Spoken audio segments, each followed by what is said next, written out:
ക്ഷേത്ര പരിസരത്തെ മാലിന്യ കൂമ്പാരത്തിൽ നിന്നും വെള്ളി കെട്ടിയ ഇടംപിരി ശംഖ് കണ്ടെത്തി. സംഭവം അമ്പലപ്പുഴ ശ്രീകൃഷ്ണസ്വാമി ക്ഷേത്ര പരിസരത്ത്. ശംഖ് ക്ഷേത്രത്തിന്റേതല്ലെന്ന് ദേവസ്വം ബോർഡ് പറഞ്ഞു. കഴിഞ്ഞ ദിവസമാണ് അമ്പലപ്പുഴ ശ്രീകൃഷ്ണസ്വാമി ക്ഷേത്ര പരിസരത്ത് നിന്നും കക്കഴം സ്വദേശിയായ വേണുവിന് ഇടംപിരി ശംഖ് ലഭിച്ചത്. ക്ഷേത്രത്തിന് സമീപമുള്ള മാലിന്യ കൂമ്പാരത്തിൽ നിന്നാണ് ശംഖ് കണ്ടെത്തിയത്. വർഷങ്ങളായി ക്ഷേത്രത്തിൽ ശുചീകരണ പ്രവർത്തനങ്ങൾ ചെയ്തു വന്നിരുന്നയാളാണ് വേണു. ഇത് ഇന്നലെ നമ്മൾ ഉച്ചയ്ക്ക് ആയപ്പോൾ നോക്കുമ്പോൾ അവിടെ ഈ കുറേ ഭാഗത്ത് പഴയ ഗോശാലയുടെ കുറേ കദളിവാഴ വെച്ചിട്ടുണ്ട്.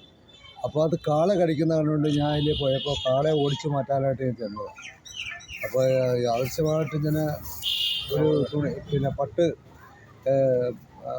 സാറ്റിൻ പട്ട് കൊണ്ട് കെട്ടിയ ഒരു ഇതുപോലെ കിടക്കുന്നു. നോക്കുമ്പോൾ അതിനകത്ത് 3 കരിക്കും അതിൻ്റെ കൂടി ഈ സാധനം ഉണ്ടായിരുന്നു. സംഭവം വിവാദമായതോടെ ശംഖ് സ്റ്റേഷനിലെത്തിക്കാൻ പോലീസ് വേണുവിന് നിർദ്ദേശം നൽകി.